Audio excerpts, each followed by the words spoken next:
the lesser issue now is whether they can refile or not, because February 6th is around the corner. If they will refile, they can now do so freely.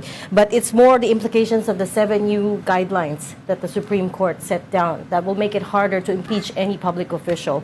I was trying to look it up, but hindi ko mahanap yung full 7 rules. But I do remember that PhilConsa, the Philippine Constitution Association, had protested when this was first issued by the Supreme Court last year. They asked that the Supreme Court revisit the constitutionality of these 7 new guidelines. Are you saying then, so you're saying that the House has no choice at this point but to write new rules for impeachment, but do they have to adopt all these 7 rules, these guidelines?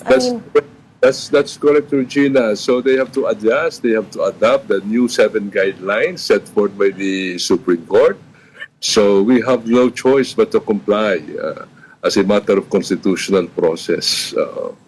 So sir, basically hahaba ang impeachment process. And mahihirapan That's sila. why this decision has weakened. This decision has emasculated this constitutional weapon of impeachment to exact accountability from the public officials. So the higher the position, the higher the service. Dapat ganun po eh. So, sabi ni Cabras Ople, is that a constitutional declaration is a powerful tool. Now, this tool has been dulled by this, by this decision of the Supreme Court.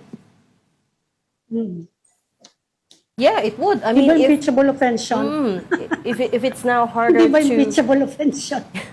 But, Si Amit gusto talaga. constitutional violation yun eh. Di ba impeachable offense yun? New definition po yan ng, ng violation of the Constitution. Si Ami umaanggulo eh. Oh. Diba? Ay, talaga Philippine Star umaanggulo eh. Hindi, that's protecting themselves. And they are impeachable officials, the Supreme Court justices. Di ba? Yeah, tama po. Dapat, The Vice President, the President. you're putting out a self-serving decision. Oh. So Protecting They're all- themselves, not just the Vice President.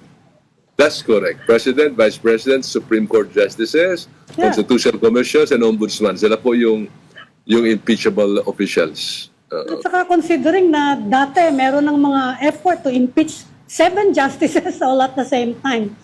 Kaya nakikita nyo yung background niyan eh, hindi ba?